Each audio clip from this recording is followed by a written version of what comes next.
Olá a todos, mais uma vez sejam todos muito bem-vindos ao nosso Encontro Bodytime. E hoje com a presença especial da doutora Camila Duran. Camila, tudo bem? Tudo bem. Camila, você é graduada em nutrição, né? Isso, sou nutricionista, me formei em 2002, 20 anos aí já de formada, fiz faculdade na PUC, em Campinas, depois eu fiz especialização em nutrição clínica, nutrição esportiva, fiz mestrado na USP, em São Paulo, e aí agora formação em modulação intestinal, modulação hormonal, fui 10 anos coordenadora do curso aqui de Santa Fé, de nutrição, e agora eu me dedico a essa parte mais dos atendimentos clínicos. Camila, hoje o assunto que nós vamos abordar vai ser saúde intestinal, né? A gente acha que a gente não dá até então não dava tanto valor a esse tema, né? E hoje a ciência tem mostrado a importância, colocado a devida importância desse órgão, que ele parece que ele faz até parte do cérebro, né? Uma conexão, né? Sim. E para você ver como isso é recente, né? Então eu falei, eu me formei em 2002. A partir de 2015 que se começou só a aprofundar essa conexão, intestino e os outros órgãos. E isso é até, pra gente que é da nutrição, soa até meio que absurdo, porque se a gente for pensar, se o teu intestino não tá bom, você não vai absorver os nutrientes. E se você não absorve os nutrientes, seu corpo não funciona. Eu costumo brincar que é como um carro. Se o motor do carro tá sujo, você pode colocar melhor gasolina nesse carro, melhor combustível desse carro, mas ele não vai absorver. Então não importa o quanto melhor você abastecer seu carro, se esse motor não estiver bom. Com o intestino é a mesma coisa. E a partir de agora que começou a pensar nisso, qual é a influência, né, do intestino, das bactérias intestinais, no nosso corpo, no nosso cérebro, no músculo, né? Então tem vários estudos nessa parte agora. Que legal. Eu estava até vendo esses dias uma matéria que ele fala que parece que nós somos grande parte constituído de bactérias. Isso. Né? Os genes é mais bactérias do que próprios genes, né? Isso. Essa quantidade de bactérias é bem relevante em relação à quantidade de genes que nós temos. Isso. E aí existem as bactérias boas e assim, as bactérias ruins para a população poder entender, né? Isso. Existe essa diferença realmente? Existe. Eu gosto de brincar que assim, tem mais bactéria em você do que você mesmo, né? Porque a gente tem bactéria na pele, tem bactéria no cabelo, na cavidade oral, no olho, no sangue. Então o nosso corpo ele é composto por milhões de bactérias. E como você falou, eu posso ter tanto bactérias boas, que vão promover benefícios para a nossa saúde, né? Que vão ter um impacto positivo no nosso corpo, ou as bactérias ruins, que são aquelas bactérias que começam a promover alguns desconfortos. Então, por exemplo, claro que a gente sabe que quando você tem uma doença, né, assim, alguma coisa que seja infecção bacteriana, né, que é uma bactéria mais grave, você vai manifestar aquela doença. Mas o desequilíbrio das bactérias boas e ruins lá no seu intestino vai determinar, por exemplo, se você tem uma saúde neurológica boa. A serotonina é 90% produzida no teu intestino pelas bactérias boas intestinais. Se eu tenho mais bactéria ruim do que bactéria boa, eu já não consigo produzir tanto. Então, as boas são as que desempenham uma função positiva, né, que tem um efeito benéfico para a gente. As ruins são aquelas que desempenham uma função não tão boa para o nosso corpo. Eu até comentei no último podcast sobre isso daí, que o intestino ele produz, né, serotonina, eu acho que 90% ele acaba terceirizando mais do que o cérebro terceiriza a serotonina pelo intestino, né, através do intestino. Ela é super interessante. E você consegue falar para a gente qual que seria assim, o real impacto, tanto direto ou indiretamente, do exercício físico para o nosso intestino? Se existe algum impacto direto, alguma influência? Sim. Antes de até chegar no impacto, antes de chegar no músculo, né? Vamos pensar aqui no nosso trato gastrointestinal. Então, antes a gente pensava que o intestino servia só para absorção. Você come, digere, absorve e pronto. Então isso é o que a gente pensava antes. Hoje a gente sabe que o intestino ele tem diversas funções. Uma das funções, sem ser digestiva, é essa produção de neurotransmissores, né, que vai ter um impacto no cérebro. Produção hormonal. Então hoje está muito famoso usar, né, aqueles análogos de GLP-1 para emagrecer, né, para tirar fome, para controlar até a glicemia. Quando você come fibras, né, fruta, legume e verdura, o teu intestino tem bactérias boas que produzem nas células intestinais o GLP-1. Então o intestino também tem essa função hormonal. O intestino também tem uma função imunológica. 70% do nosso sistema imunológico está lá no intestino. E acontece assim porque ele é uma porta de entrada, né? Se eu como alguma coisa estragada, eu tenho a minha defesa para já mandar aquilo embora. Se tem um vírus, uma bactéria, patogênico, eu já tenho isso. Então a gente tem que entender que o intestino ele vai além da função só absortiva. Mas se eu for falar especificamente para músculo, se eu não tenho uma digestão boa, uma absorção boa, o intestino bom, eu não faço digestão de proteína. E se eu não faço digestão de proteína, não chega o substrato que o meu músculo precisa. Se não chega proteína no músculo, o músculo não cresce, ou não regenera, né? Ou não recupera, porque não é só pensando em hipertrofia, mas em recuperação. Quando eu como alguns nutrientes que favorecem o crescimento de bactérias que degradam proteína, e a própria proteína faz isso, né? Porque bactéria degrada proteína, cresce em carne, queijo, leite, por exemplo. E eu não tenho um equilíbrio entre as bactérias boas que produzem lá, que degradam carboidrato, fibra, quase 50%, 60% da proteína que eu como fica aqui no intestino. Então ela não vai para o músculo, não vai ser absorvida. Não vai para onde a gente precisa, né? Que não é só músculo, cabelo, unha, pele. E a gente já sabe hoje também, agora falando nesse eixo intestino-músculo, que a microbiota modula o músculo e o músculo modula a microbiota. Se eu for pensar aqui em Santa Fé, que é um lugar extremamente quente, super quente, para a gente fazer atividade física hoje num lugar sem ar-condicionado é praticamente impossível, porque o calor também não é tão bom quando a gente pensa em atividade física, né? Vai aumentar a frequência cardíaca, vai aumentar a desidratação e o calor, que o exercício também já aumenta, né? Tem um impacto negativo na microbiota, porque eu não levo tanta circulação, tantos nutrientes, então meu intestino fica um pouquinho prejudicado. Se eu estou exercitando lá quadríceps, meu fluxo de sangue está mais aqui para cá, e não tanto para a microbiota intestinal ou para o intestino. Então o exercício tem esse impacto. Só que se é um exercício leve, moderado, né, ou não uma intensidade tão alta, ou em condições ideais de hidratação, ele tem um impacto muito positivo em microbiota. O exercício ajuda com que as bactérias boas prevaleçam. Então, a atividade física é super recomendada para que esse intestino fique bom.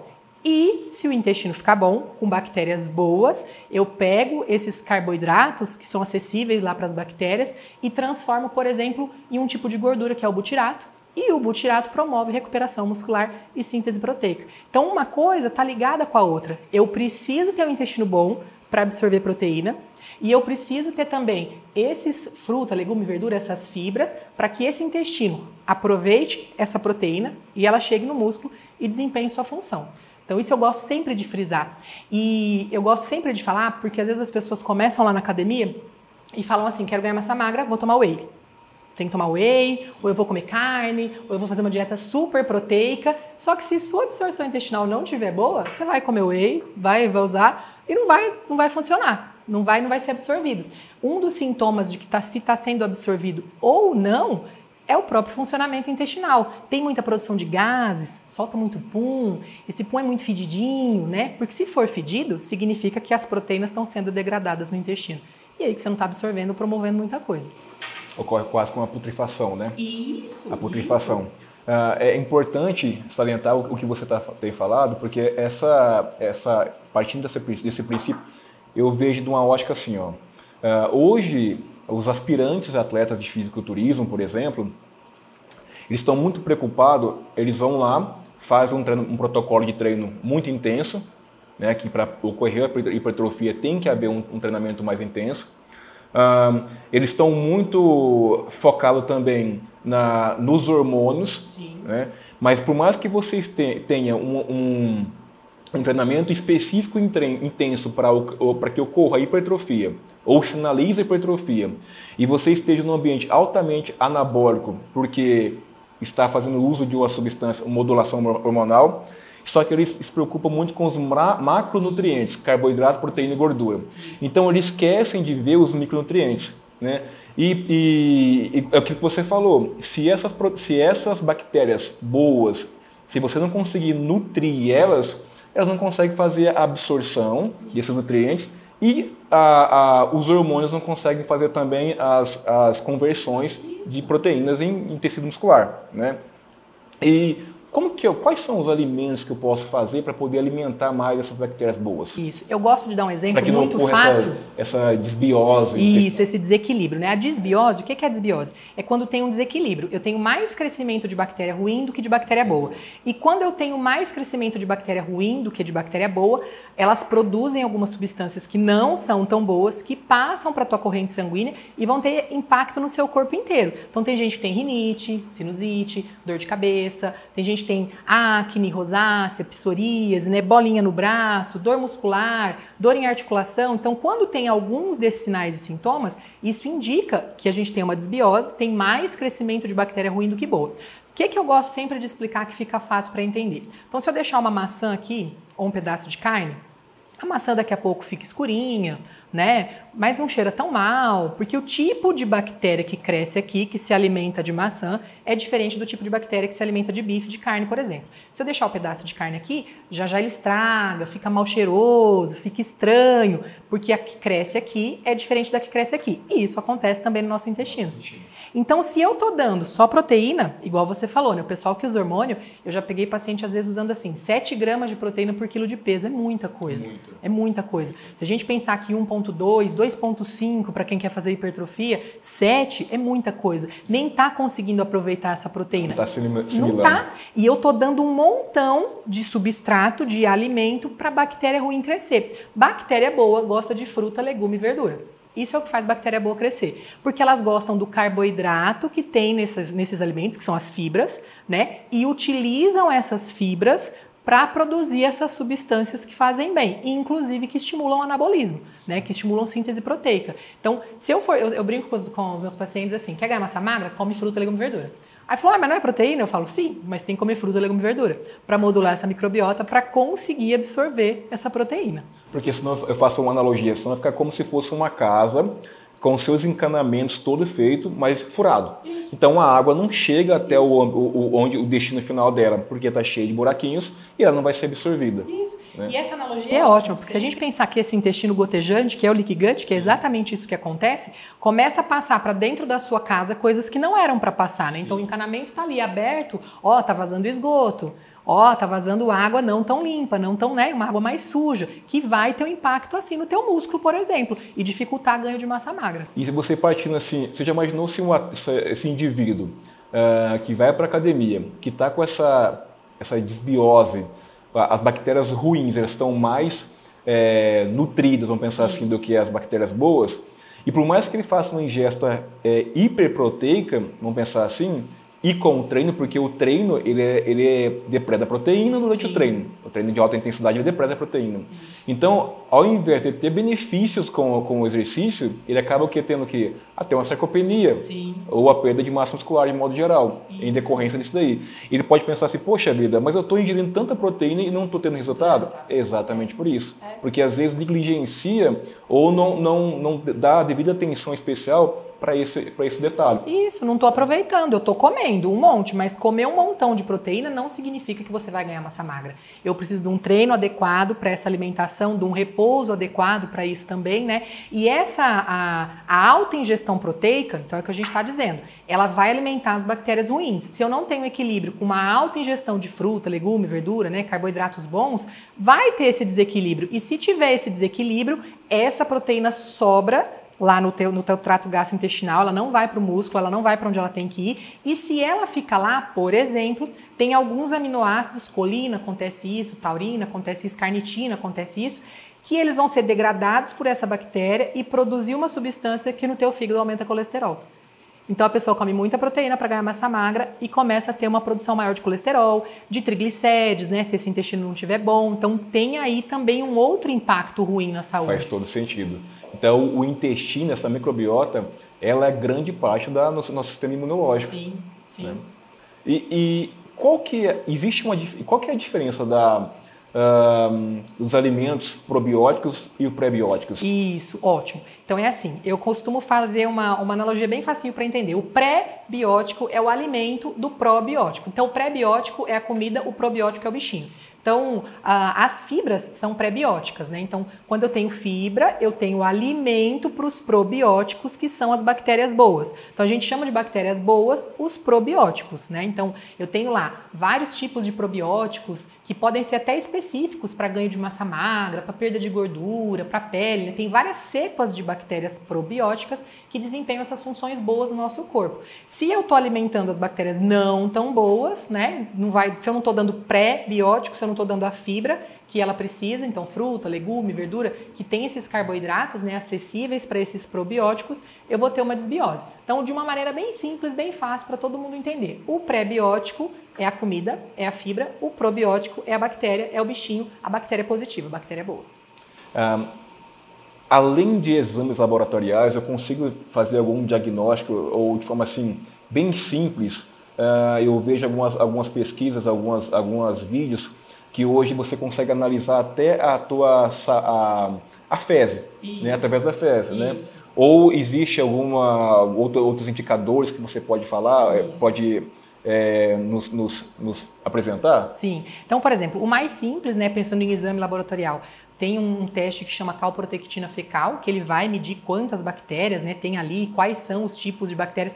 Aliás, a calprotectina ela é um metabólito de bactéria não tão boa. Então, se tem muito, você vai ver que está ali está produzindo muita coisa de bactéria ruim, então você não tem uma bactéria tão boa lá no seu intestino. Tem até vários outros testes de metabolômica, né, que vão ver, inclusive, as substâncias que as bactérias produzem. Então, tá num grau, assim, de avanço, que hoje eu consigo dosar o que aquela bactéria boa ou ruim produziu. Mas o que eu mais gosto de falar para todo mundo, e para não ficar uma coisa assim, nossa, para eu saber então se eu tenho desbiose ou não, eu tenho que fazer um exame caríssimo, eu tenho que fazer um teste super caro? Não, não tem. O que são sinais e sintomas de desbiose? Então, primeiro, sinais intestinais. Se eu tenho azia, gastrite, refluxo, má digestão, eu não vou absorver direito e nem digerir direito. Então, esse já pode ser um sintoma que indique desbiose.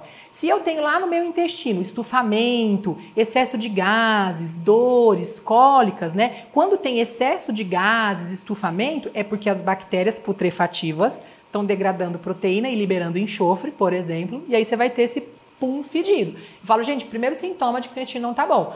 Vai fazer cocô e tá lá, horrível, cheiro horroroso. Eu brinco que tem que ser um cocô feliz, né? Aquele cocô que sai bonitinho, que não tem pedacinho de comida junto, que não tem pedacinho de fibra, que não tá nem muito pastoso e nem muito duro. Então, esses já são sintomas intestinais que a tua microbiota não tá muito boa. Mas tem paciente também que chega e fala assim, não, meu intestino é normal, funciona todo dia, tá tudo bem, meu estômago tá bom, não tenho gases, não tenho nada, mas eu tenho dor de cabeça, mas eu tenho rinite, eu tenho sinusite, eu tenho inchaço, né? Eu tenho dores articulares, eu não rendo no treino, eu tô treinando, muita gente acontece isso. Eu treino e não saio do lugar, o que está acontecendo? Então esse é um sinal também. Não é preciso fazer assim, exames super caros para saber se tem ou não. Observando essa parte intestinal e esses outros sintomas, já dá para ter uma boa ideia de como é que estão. Nossa, é como que a gente não dá tanta importância ou não dava tanta importância a esses detalhes assim, né? E faz toda a diferença, né? O intestino ele é o neurotransmissor, ele, igual você falou da serotonina, né? Que nós comentamos sobre a serotonina. E tudo que está, eu falo assim, antes nos bastidores aqui, eu estava falando com você, a importância do alimento para nós e do exercício físico na nossa vida diária, né? E as pessoas não dão essa real importância e deixam isso passar, né? E o objetivo do podcast nosso aqui, Camila, é exatamente isso, trazer informações simples, de forma curiosa, que desperta a população buscar essas informações de forma mais profunda ou até mesmo procurar um profissional para poder fazer parte de um protocolo de treino, de exercício, ou cuidar da sua alimentação, da sua saúde alimentar também, que eu acho que se a gente fizer isso, a gente consegue melhorar, desafogar até o sistema de saúde, né? Que é algo tão simples você cuidar, ingerir mais alimentos ricos em fibras, o exemplo que você deu, que já vai estar cuidando do nosso intestino, né? Isso. Muito legal. O convite que eu acho interessante, e até te parabenizo, né, por essa iniciativa, é exatamente esse. Porque hoje a gente vive num mundo que a gente não pensa na gente, a gente pensa em todo mundo. Então, talvez você que está aí assistindo vai falar, eu não tenho tempo. Quando você fala eu não tenho tempo, você está falando que você não tem tempo para você e para cuidar da tua saúde. Você tem tempo para trabalhar ou para, né, as atividades do dia a dia, leva filho na escola, busca, cuida das exigências, mas é até engraçado, mas se você não estiver bem, você não vai ter tempo mesmo para fazer todas as outras coisas. Então, se você não tem tempo de cuidar de você, se você não está cuidando de você, o hospital vai, ou o postinho vai, ou o médico vai, ou o remédio vai. Aí você vai ter que entrar para várias coisas. Aí você tem uma vida super agitada, super estressante, não dorme direito. Aí eu tenho que tomar um remédio para dormir. Aí eu tomo um remédio para dormir porque eu não dormi direito, porque fiquei muito tempo no celular, ou porque não tenho tempo para dormir, porque estou trabalhando, porque estou sempre atrasado. Aí você não tem disposição no outro dia. Aí você toma um energético para acordar. Então entende como o mundo levou a gente a pensar que coisas simples não funcionam. Então eu preciso tomar ali alguns estimulantes, ao invés de, por exemplo, se eu quisesse dormir direito, vamos fazer a higiene do sono? Então vou fazer atividade física, porque a atividade física melhora muito a parte do sono. E isso, a atividade física modula demais essa parte de liberação de GABA, de endorfina, de serotonina, de dopamina, então vai favorecer o sono. Vai chegar à noite, vou deixar um pouquinho mais escuro, né? Vou começar a desligar, não vou mexer no celular. Então o mundo hoje está tão rápido, tão acelerado, que a gente não está pensando na gente. Então, ter essa informação é uma coisa até para a pessoa decidir, falar, opa, pera lá, eu quero começar a cuidar da minha saúde, porque o que eu como impacta na minha saúde. Como eu vivo, se eu estou fazendo atividade física ou não, vai impactar. Sim. É aquilo que a gente estava conversando aqui antes. Todos os congressos que eu vou, atividade física e alimentação, são os remédios que não são usados. Não são usados. Então, a pessoa usa outras coisas, então, mas não atividade física. Isso, e barato. Se a gente for pensar assim, né? Barato. Mas que a gente mora num país que tem um alimento em abundância, né? Isso. Com mais, não assim, a gente comparar com outros países, nós temos um alimento em abundância aqui e com alimentos extremamente saudáveis, né? E por falar em alimentos, você falou que a importância de cuidar e alimentar essas bactérias boas. E o que alimenta essas bactérias ruins? Porque eu vejo que a maioria das pessoas consome alimentos que proporcionam uma boa nutrição para as bactérias ruins. Isso. E isso acaba desenvolvendo, por exemplo, essas bactérias ruins podem levar até uma doença, por exemplo, câncer, por exemplo. Sim. Porque faz parte do sistema imune, né? Isso. Então, assim, quando eu tenho uma alimentação rica em farinha, rica em açúcar, rica em alimentos industrializados, e aí eu chamo a atenção aqui para os alimentos industrializados, se eu deixo uma bisnaguinha aqui, ela não estraga nunca, porque ela tem um conservante, que é para não deixar a bactéria crescer na bisnaguinha, ou no produto industrializado, qualquer outro, por isso que ele dura 6 meses, 1 ano na prateleira. Só que quando eu como esse produto industrializado, esse alimento que tem conservante, o conservante também mata as bactérias que eu tenho no meu intestino. Então, quando eu como um alimento industrializado, cheio de conservante, eu estou provocando uma desbiose. Né? Eu não estou favorecendo o crescimento, eu estou inclusive matando as bactérias que tem lá. Por exemplo, o adoçante. Isso. O adoçante, aquele simples adoçante que você acha, poxa, eu vou tomar o adoçante porque eu vou diminuir meu consumo calórico no cafezinho, mas ele é prejudicial para bactérias boas. Isso. Então o convite que eu faço, pegando o gancho aqui de você falar do adoçante, é que hoje, a partir de hoje, a gente começa a parar de pensar em calorias. Pensar em calorias é comercial, é muito bom para a indústria alimentícia, muito bom, porque eu produzo light, diet, e você compra e come achando que não vai engordar comendo isso. E falando do adoçante, saiu um estudo recente que mostra que a sucralose, que é um tipo de adoçante, ela aumenta mais a sua glicemia que o próprio açúcar.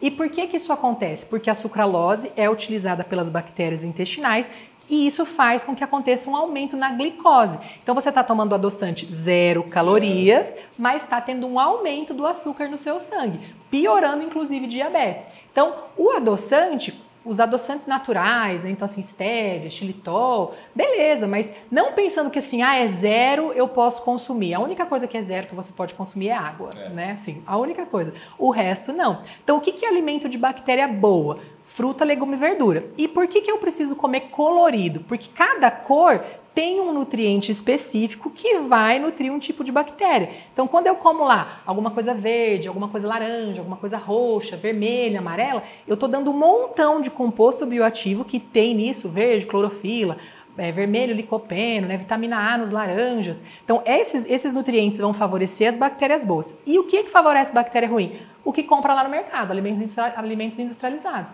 Então, tudo que vem com corante, conservante, adoçante, estabilizante, emulsificante. Camila, mas é um pão integral, estou comendo um pão integral. Mas você já pegou o rótulo? leu lá o que tem lá, tem coisa que você não sabe nem pronunciar. Aquilo lá é um aditivo químico. Esse aditivo químico vai ter um impacto na tua microbiota intestinal. O que eu também não quero dizer é que você não pode nunca mais comer nada industrializado. Como a gente estava falando, tem que ter equilíbrio. A função trazer informação. Cabe a população, ou quem estiver assistindo, tomar as suas decisões que acha mais importante para si. Isso. Né? Então eu falo que 80% da tua alimentação tem que ser base de fruta, legume, verdura, carnes boas, né? Assim, e não coisas industrializadas. E para você ver o poder que tem os alimentos, né? Então tem um estudo que pega lá um x-salada. Você vai comer um x-salada e logo depois que você come o x-salada, a gente faz dosagem lá no sangue e vê os fatores inflamatórios depois de você ter comido o x-salada. Então, fatores que pioram, diabetes, hipertensão, né? Todos esses marcadores. Então, você come o x-salada e tudo aumenta. Todos os marcadores de inflamação, de piora metabólica aumentam. Se você come o x-salada tomando um suco de laranja junto, então vamos pensar aqui, ó, alimentei bactéria ruim, mas alimentei bactéria boa, os marcadores não sobem. Os checkpoints, eles não sobem. Não sobe. Então, o segredo que eu falo é esse. Se eu vou sujar, vamos limpar, né? Então, assim, vou comer uma picanha, sei lá, né? No churrasco, uma costela, sei lá o quê. Vai comer um tomate, uma salada, alguma coisa junto. Se eu dou o alimento para a bactéria ruim crescer, obrigatoriamente eu tenho que dar para a boa crescer também. Porque senão vai desequilibrar. E é isso que a gente tem que começar a ter consciência. Não é que você nunca mais pode comer nada. Mas você tem que começar a olhar e falar, nossa, cadê o nutriente aqui do meu prato? Eu tô comendo só, de repente, um pão com ovo. Tá, cadê fruta, legume, verdura que vai alimentar minha bactéria boa, né? Esse pão tem o glúten, tem o trigo. E o trigo, ele gera disbiose independente se você é celíaco ou não, ou sensível à doença celíaca ou não. Porque o glúten, a tua célula intestinal é como se fosse uma peneirinha. E ela tem que estar bem juntinha, assim, para não deixar passar coisas que não são para passar. O trigo desestabiliza. O trigo faz a peneira ficar um pouquinho mais larga. Independente. Isso. Independente se você tem doença celíaca ou não, sensibilidade ao glúten ou não. Ela faz isso, ela desestabiliza as junções intestinais. Então, cuidado com o excesso de trigo também, né? Porque tem gente que acorda, come um pão, come uma bolachinha na hora do intervalo, come macarrão na hora do almoço, outro pão à noite, aí vai jantar, porque não tem tempo, come um pão com presunto e queijo. Né? Toda vez que você não tem tempo e faz essas escolhas rápidas, você não está escolhendo você não está escolhendo sua saúde. Então, o convite é esse, é pensar, é olhar, falar, nossa, né, como é que eu posso acrescentar mais saúde ao meu dia a dia? Gente, meia hora de atividade física, começar a colocar mais fruta, legume, verdura, vai inclusive ficar mais barato a alimentação, né? Então, pensar em você, cadê o nutriente aqui, o que eu estou fazendo por mim? Esses dias eu fui para São Paulo num congresso e o reloginho marca os passos, né? E lá eu andava 7 mil, 8 mil, 10 mil passos facinho. E aqui em Santa Fé é o desafio. Quem anda 10 mil passos aqui em Santa Fé? Não anda, porque a gente sai de casa, pega o carro para ir ali, aí pega o carro, tudo bem que é calor, né? Mas assim, pega o carro para vir para cá, pega o carro para vir para cá. Então nem andando a gente tá mais, né? Nem se exercitando assim, a coisa básica. O nosso corpo foi feito para movimento, a gente não foi feito para ficar parado, inclusive por isso que a gente tem músculo. Por isso que temos o músculo. Só que se a gente não se exercitar e não nutrir esse músculo, né? Não tem como. Camila, você voltando ao assunto dos adoçantes e a ideia que nós temos, que a maioria das pessoas tem, que se preocupa com o consumo calórico e esquece de analisar o que aquele alimento proporciona, qual que é o impacto que aquele alimento proporciona. Porque eles estão preocupados mais assim, eu vou engordar? Quantas calorias eu comi? Então, se ele olha um pacote de bolacha, às vezes, que não tem valor nutricional nenhum, rico em sódio, rico em farinha. Mas tem baixa caloria, então eu prefiro optar por isso aqui do que optar por uma fruta, por exemplo, que é rico em fibra, vitaminas e minerais. Então, existe essa dificuldade. As pessoas têm uma hora de falar assim, mas alimentar de forma saudável é tão caro, é tão difícil. E não é. Não sei se é porque criou isso, não sei se foi a indústria alimentícia que criou isso, não sei. Eu falo, gente, não é tão caro assim. Não é, pode ser difícil pro teu paladar, mas não é tão caro assim. E o paladar, ele pode adaptar, né? E aí eu vejo assim que existe muitos atletas que você olha que tem um corpo escultural, mas são atletas extremamente desnutridos. Sim. A capacidade morfológica dele não condiz, existe uma dissonância, não condiz com a capacidade funcional, nutricional dele. Né? E eu sinto isso, porque eu venho de um esporte, ou do mundo do fitness, e eu sempre falo nos nossos podcasts aqui, que a saúde, entre a saúde e o fitness é completamente diferente. Uma coisa está voltada para o esporte, que eu tenho maior admiração, outra coisa é a saúde. A saúde desse indivíduo não está muito alinhado com relação ao que ele faz para o esporte dele em si, né? Então ele faz uso de algumas substâncias, se preocupa mais com os macronutrientes do que os micronutrientes, igual eu falei mesmo, e acaba ficando desnutrido. Eu mesmo passei por isso. E eu me preocupava muito mais com meus macronutrientes do que com os micronutrientes. Hoje eu estou preocupado mais com o manganês, preocupado com o meu sódio, que era muito baixo, comecei a ingerir um pouco mais de sódio. As vitaminas, a vitamina D, vitamina C, Eu negligenciava isso, e olha que eu sou da área da saúde.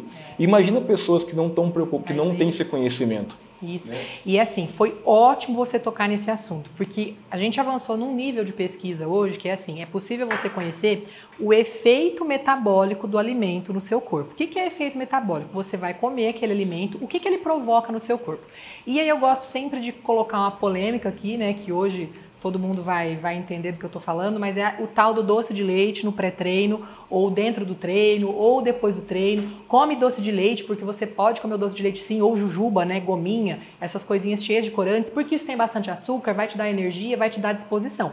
Realmente, se eu for pensar só em macro, no ponto de vista macro, né? Olha, doce de leite tem açúcar, tem energia. Então, muito melhor comer um doce de leite que uma melancia, porque eles são iguais no termos de macro. Se eu for pensar nesse raso, macronutriente, né, só carboidrato, exatamente, eles são iguais. Só que se eu for pensar do ponto de vista metabólico, o que esse alimento causa no meu corpo? Primeiro, tá cheio de açúcar. Vai gerar uma desbiose intestinal, porque o açúcar acidifica, né, o conteúdo intestinal. Então já começa por aí, né? Já começa a estragar aqui. Açúcar aumenta a retenção de sódio, vai ficar um pouquinho mais inchado. O açúcar do doce de leite é só açúcar. Então esse açúcar vai ser absorvido rapidamente lá no seu sangue. Esse açúcar vai se ligar a algumas proteínas, vai fazer glicação. Então, hemoglobina glicada é uma proteína que sobe, né? Assim, e essas proteínas glicadas ligadas no açúcar são superoxidantes. Elas são pró-oxidantes. O que significa o pró-oxidante? Pensa num cano enferrujado. Isso é oxidação. Então, eu como alimento que favorece o meu cano, a minha artéria, a ficar mais enferrujada, a formar mais placas. Então, esse doce de leite que você comeu, ele vai fazer sim um pico de energia, de glicemia, vai promover mais glicação de proteínas e ser mais oxidante. Isso é uma coisa. Então, se eu for pensar em macro, ele é igual a esse. Agora, se eu tomo, por exemplo, sei lá, melancia, mel, algum outro alimento, né, natural, mas fonte de carboidrato, rico em carboidrato. A melancia, no caso, por exemplo. Então, come lá, um suco de melancia com beterraba, que tem a mesma quantidade de açúcar que o doce de leite na porção, talvez. Essa melancia, ela vai ter carboidrato? Vai. Vai fazer dar energia? Vai. Vai dar um pico de glicose? Vai. Vai aumentar açúcar no seu sangue? Vai também. Só que na melancia eu tenho um montão de compostos bioativos que não deixam acontecer a oxidação e a glicação das proteínas. Então, nesse alimento aqui, eu tenho um efeito completamente diferente do outro. Os dois vão dar energia, só que esse daqui vai dar energia de uma forma não tão adequada e esse daqui vai dar energia de uma forma mais adequada e modulando melhor a sua saúde. E, de novo, eu não quero que ninguém entenda aqui em extremismos, né? A gente não pode pensar em radicalizar. Nunca mais vou comer doce de leite, então. Não, não é isso. Só que toda vez que você for comer, você tem que pensar um pouquinho mais assim, olha, ele tem carboidrato igual? Tem. Mas qual que é o nível de vitamina C, de vitamina A, de zinco, de sódio, de selênio? Quais são os outros nutrientes? E toda vez que você come um alimento mais rico em nutrientes, para a sua saúde é melhor. Então não dá para falar que é igual, né? Bacon é igual a abacate. Não é, nem o sabor é igual. Então assim, não dá para falar. Então se a gente parar, o que você me falou agora tudo, a gente pode entender que se eu associar o exercício físico e a alimentação, uma das principais formas de eu retardar a síndrome metabólica ou diminuir a síndrome metabólica, se eu conseguir associar esses dois. Isso. Porque, igual você está falando, esses alimentos produzem ou aumentam o aparecimento de síndrome metabólica. Sim. Desde os diabetes, hipertensão, infarto de miocárdio, tudo está relacionado. Então, eu posso, quanto mais eu associar, quanto mais deixar restrito o exercício físico com essa alimentação de forma mais adequada, menor vai ser essa probabilidade desse indivíduo. Isso. E se você começar a fazer atividade física, você vai liberar mais endorfina, mais dopamina, mais serotonina, vai ficar mais feliz, mais alegre. Se você está mais feliz, mais alegre, mais tranquilo, menos ansioso, você tende a comer menos alimentos que aumentem dopamina. Açúcar aumenta muito dopamina no cérebro. Então, a pessoa gosta de doce ou de açúcar por isso, ou coisas ricas em farinhas, né, em carboidrato, porque ela dá o efeito de aumentar a dopamina, dá esse efeito eufórico, né? Então, se você faz atividade física, você já está modulando, inclusive, sua ansiedade. E aí, se eu associo com uma alimentação boa, né, adequada, o resultado na saúde é outro. Vamos pensar em câncer, igual você falou, né, em prevenção de câncer. Se esse intestino não tá bom, com uma prevalência de bactérias ruins, por exemplo, né, não tão nutrido, faltando nutrientes, eu tenho um estresse oxidativo muito grande lá no meu intestino. O que é estresse oxidativo? De novo, lembra que fica enferrujando, né? Essa ferrugem, essa oxidação, esse estresse vai produzir alterações no DNA de algumas células. E aí essas células começam a se replicar de forma exagerada. O câncer vem daí. Então aquela célula que se dividia de um jeito, ele começa a se dividir anormal, porque eu tive um estímulo de fora para que isso acontecesse. Então, se eu tenho uma alimentação inadequada, se tem muitas bactérias ruins, muito compostos ali ruins no meu intestino, eu favoreço sim o risco de câncer de intestino. Mas não só isso, de todo o corpo, né? Porque pode provocar um desbalanço no seu corpo inteiro. Quando eu agrego atividade física, uma alimentação saudável, né? Hábitos saudáveis, dormir direito, descansar direito, a tua vida muda. E é assim, a gente tem muito esse esquema de recompensa, né? Então, eu trabalhei o dia inteiro, eu tô cansado, eu vou chegar em casa, eu mereço uma pizza. Me dá o direito de comer uma pizza. Porque eu tô cansado. Mas tá vendo que uma coisa não tem nada a ver com a outra? Você se cansou por um excesso ou por uma coisa que você não deveria estar fazendo dessa forma, né? Tão estressante. E aí você compensa num lugar que vai piorar. Então você vai piorar os seus sintomas. Então se a gente for falar de novo em neurotransmissores, né? Então comi a pizza ou comi um alimento que não é tão nutritivo, que não vai nutrir tanto essas bactérias, eu vou produzir menos serotonina e vai entrar nesse ciclo, né? Eu como, tive a recompensa, mas depois eu fico pensando, por que eu comi, tô gordo, então tô gordo, vou comer de novo e fica nesse... Isso, e fica nesse ciclo. Isso é, por exemplo, o câncer. Devido à desbiose. Essa desbiose pode aparecer o câncer, desenvolver o câncer, ou o câncer desenvolve a desbiose? É mais a desbiose que leva. Então, se a gente for pensar até em desbiose e consumo de proteína, né, os guidelines, os guias assim de prevenção de câncer, eles recomendam para prevenção de câncer, no máximo, 200 a 300 gramas de carne vermelha por semana. 200 gramas de carne vermelha, você come numa sentada ali. Sim. Num churrasco aqui, a pessoa come 1 quilo de carne. Então, 200 gramas, até no máximo 300, seria o limite para que você previna surgimento de câncer. Então, o excesso de carne vermelha, que vai levar a um excesso de bactérias ruins, que vai levar à produção de compostos que podem causar dano do DNA, mutação celular, vão provocar o câncer. Ô Camila, então, por exemplo, num ambiente altamente favorável, com as bactérias boas, bem nutridas, qual que seria, ou existe algum tipo de... Qual a origem da proteína que você acha que é mais favorável? Por exemplo, a proteína do peixe, proteína em termos de proteína animal, ou as proteínas vegetais? Isso. Então, essa foi uma pergunta excelente. Então, assim, Camila, então você está falando que proteína é ruim, proteína é ruim, proteína é ruim. Então, se eu comer muita proteína, cresce bactéria ruim? Proteína não é ruim. O ruim é o excesso. Vamos sempre lembrar do excesso.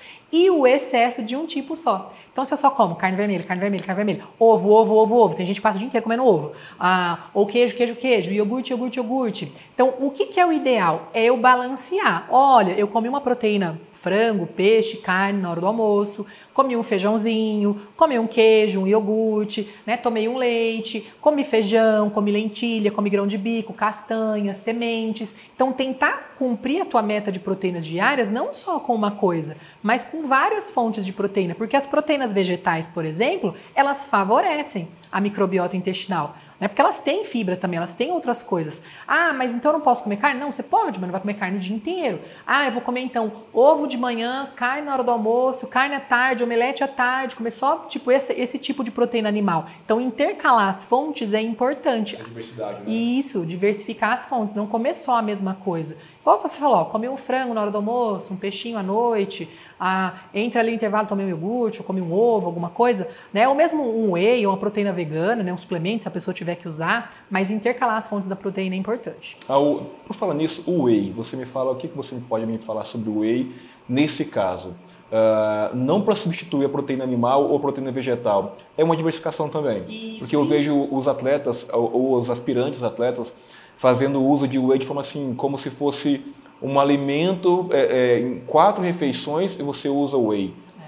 Volta ao mesmo princípio, né? O excesso de proteína. Volta no princípio do excesso. O whey protein é um alimento, né, assim, um suplemento muito bom, muito bom. Para algumas situações ele é excelente, né? Então eu quero promover ganho de massa magra, ou eu quero mesmo as proteínas do whey, elas inclusive modulam glicemia. Então se um paciente é diabético, eu dou whey antes do almoço, meia hora antes, eu modulo o pico de glicemia, de insulina dele no pós-prandial. Então é bom usar, claro, mas na dose certa. Então eu vou tomar whey de manhã, whey no lanche, whey à tarde, whey no almoço, whey. Não, vai promover esse desequilíbrio de bactérias. E aí eu puxo um gancho para os suplementos. Porque lembra que a gente falou que no produto industrializado tem conservante? No suplemento também tem. Sim. No suplemento também tem corante, tem aromatizante, tem um monte de coisa estranha para o seu corpo. Então eu vou comprar um whey, por exemplo, que tem lá um adoçante, sim, né? O whey não é ruim, mas tem um adoçante, um corante que não fazem bem. E aí eu tô comendo um whey que é bom, que é né, assim, são aminoácidos bons, assim, é uma proteína boa, só que tá carregado ali junto de coisas que não são tão saudáveis. Então eu sempre falo para os pacientes, olha, tenta procurar um whey mais neutro, né, de um sabor mais neutro ou até mesmo sem sabor. Olha a composição desse whey, né? Tem sucralose, tem alguns outros, né, alguns outros adoçantes que não são tão bons, a sacarina, ciclamato. Então tenta olhar essa parte industrializada aí do whey. E ele é muito bom sim para complementar, mas não para substituir, né? Virou a festa. E o que você falou realmente acontece. Se você pega um atleta, às vezes ele consome assim, meio scoop de whey de manhã, porque ele tem que bater a proteína, depois à tarde, 2 vezes por dia, 3 vezes por dia whey. E aí se você pega de repente uma pessoa que nem é tanto assim, ela tá tomando, mal saiu lá, terminou o treino, já tá tomando whey, já tá, porque senão vou catabolizar, vou isso, vou aquilo. E o catabolismo envolve várias outras coisas, né? Que começou a treinar ontem e já tá tomando whey. Isso, né? Isso. Começou a treinar e já tá tomando whey. Camila, nossa, essas informações que estão passando é muito, muito interessante. Te juro, eu não sabia de tantas informações, a importância do cuidado do nosso intestino. Queria que a população que estiver assistindo também tomasse um pouco mais de atenção sobre isso daí também, né, pessoal?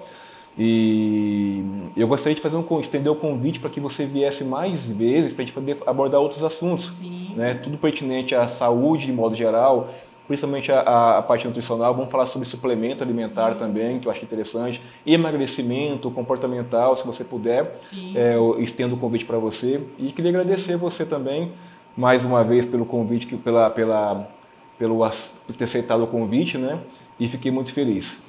Eu que agradeço. Sempre que precisar, estou aqui disponível, né? Se tiver até algumas dúvidas, que falam, olha, o pessoal está querendo saber disso, saber daquilo. Vamos dar um spoiler, então, de repente a gente pode falar de glutamina, de creatina, de uma próxima vez. Né? Creatina é um suplemento bem bacana, que algumas pessoas ainda têm medo. Dá cálculo renal, pior ou não. E creatina tem vários usos, então dá pra gente falar disso também. Estou aqui à disposição, gosto muito de falar desse tema, né, de microbiota intestinal, porque se seu intestino tá bom, é igual eu falei, o motor do carro bom, o carro funciona. Sim. Se o motor do carro não está funcionando, não vai funcionar. Então, fica esse convite para vocês pensarem um pouquinho mais. Como é que tá o seu motorzinho, né? Como é que tá lá o teu intestino? Tô dando nutrientes que vão favorecer crescimento de bactéria boa ou tô colocando alimento que favorece mais crescimento de bactéria ruim? E a partir de hoje é só começar a incluir. Olha, cadê o meu nutriente? Cadê minha fruta, meu legume, minha verdura aqui que tinha que estar aqui para ter a fibra para fazer crescer bactéria boa? Se você não come, não tem problema, é só começar. Começa aos poucos, não tem que mudar radicalmente, né? Começar a dar as pitadinhas de saúde.